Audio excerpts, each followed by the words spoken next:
Hey friends, Sean from Draft Therapy here, and on today's review for you, I feel like the name speaks for itself.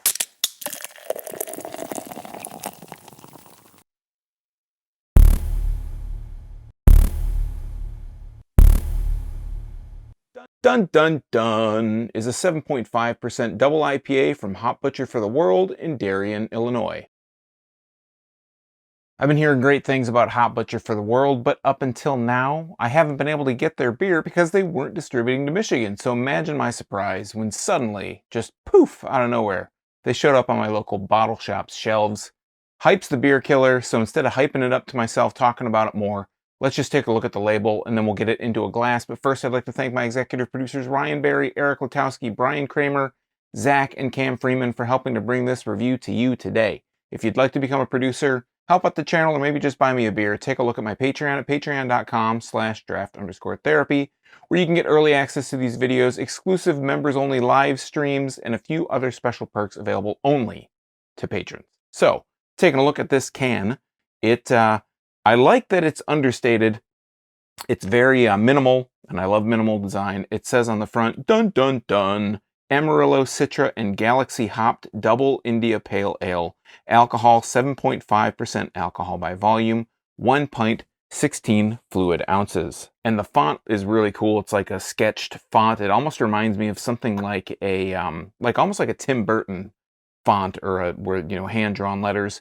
And then if you turn it on the back, it says Hop Butcher for the World, tasting notes. And it shows a hop. It says white peach, orange blossom, musky, tropical fruit. You can check out more about them at hopbutcher.com, all their social media stuff, and tells you who the artwork is by and more information about where it was brewed and canned. Again, by Hop Butcher for the World in Darien, Illinois. On the bottom, this was packaged on February 15th, 2021. It's early March now, so it was just a few weeks. And it has an RIP Rupert Nev. I believe that says Nev. It's hard to read. It's N-E, either V-E or U-E. So RIP, rest in power. So I'm going to use a IPA glass. We're going to crack this, put a nose on the can like we do. And let's look at that. You can see from the camera, the overhead, it's a little light, not too light. Actually looks kind of clear. Oh yeah, getting a little bit of that musk, getting a musky kind of aroma there, a little dankness, a little bit of citrus, getting citrus on the nose. Let's go ahead and pour it. Coming out a little hazy out of the can, a little bit yellow, pouring it right down the center here. We've got, it's gonna fit this whole can right in that glass. Dun, dun, dun. A really nice kind of coloration to it. It's a bit of a yellow, a bright yellow.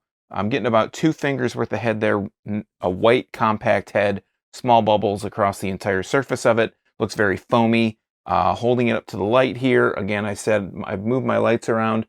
So the light here, it is very hazy. On the top, it is more of an orangey yellowish haze. On the bottom, a little bit thinner. I don't know how, you'll be able to see that, but to me, it's very orange across the top, a little bit lighter on the bottom.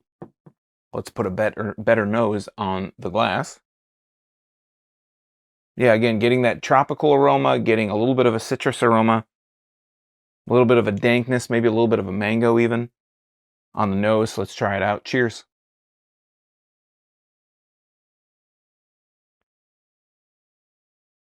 So I feel like I was getting more of a mango on the nose. On the actual taste itself, no mango. So let's start with mouthfeel. Mouthfeel is a little bit near medium, not super light, not very heavy. It's just kind of right in the middle. It has a bit of a almost like a crackery kind of finish to it.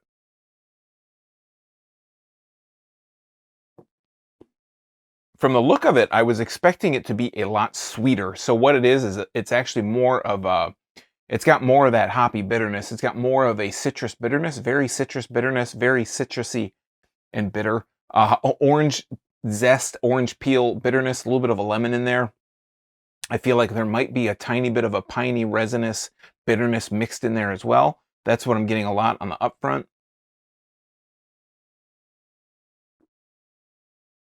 I do feel like I am getting a bit of a bitter peach flavor as well. It says white peach on here. I don't really know if I pick up on white peach. To me, it's almost like an unripened peach, but I am getting a little bit of a peach flavor in there. It is kind of, Like I said, it's kind of deceptive because you see a lot of beers like this and they are very sweet, or they're New England style IPAs. You know, you get a lot of sweetness out of them.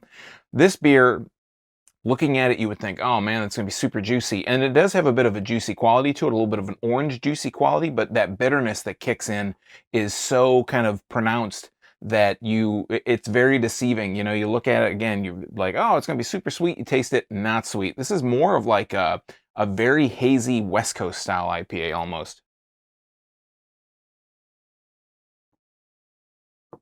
I am very much enjoying it, but I think the thing that sets it apart a little bit from the West Coast is it's not so piney, so resinous. So it's got that bitterness to it, but I feel like it does kind of calm down the more I'm kind of drinking it. It's not so shocking to the palate, not so shocking on the tongue.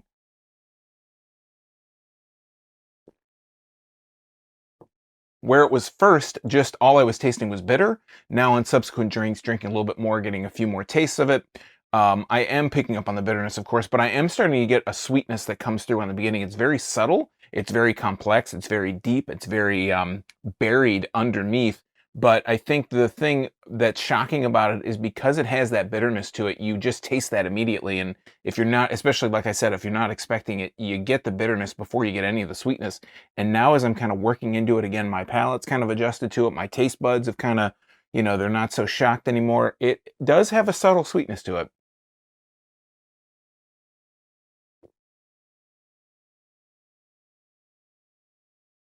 That sweetness, it's very subtle, very upfront. That unripened peach flavor I was talking about is starting to get a little bit more sweeter. The orange sweetness is coming a little bit more in there. Um, but yeah, after that, you know, still getting that orange, maybe even a grapefruity kind of zestiness to it, lemon, orange, grapefruit kind of zest, and a little bit maybe, you know, I'm picking up a little bit of a piney resinous flavor to it as well. So it's very exciting to kind of see a beer like this, and again, expect it to be one way, and then you get to try it, and it totally just bucks your expectations. And it's nice to see that there are still IPAs being made that are hazy, but not necessarily sweet or not necessarily syrupy or sugary. You know, those kind of juice bomb New England style IPAs. And I'm really looking forward to see what else Hop Butcher for the World can bring into Michigan, because like I said, this is the first one that I've actually seen on shelves. There was another one, but by the time I made it to the store, everybody else was already hip to it and it was gone. But I will be looking on shelves for more Hop Butcher for the World, and hopefully they'll keep bringing it in, and it wasn't just a one-time thing. Sometimes, you know, you see it one time on the shelf and that was it. Like Equilibrium was like that for a long time. It came and dropped in around the Ann Arbor area really quick, and then you didn't see it for months, and now it's back and they're full force and there's Equilibrium all over the shelves. Hopefully we'll see the same thing with Hop Butcher for the World. All right, friends, that has been Dun Dun Dun from Hop Butcher for the World. Have you had this beer? Are there any other from Hop Butcher that I should be looking for? And are there any out-of-state breweries that you just really wish would start distributing here in the Great Lakes state? Let me know in the comments down below. While you're down there, if you like beer, you might want to subscribe and click that bell, because I'm here talking about beer twice a week, 2 times. On Tuesdays and Thursdays, it's all for free for viewers just like you.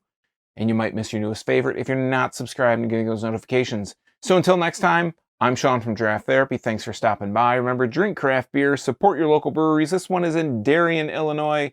And most importantly, don't forget to treat yourself to a little draft therapy. Thanks for watching, everybody. Cheers.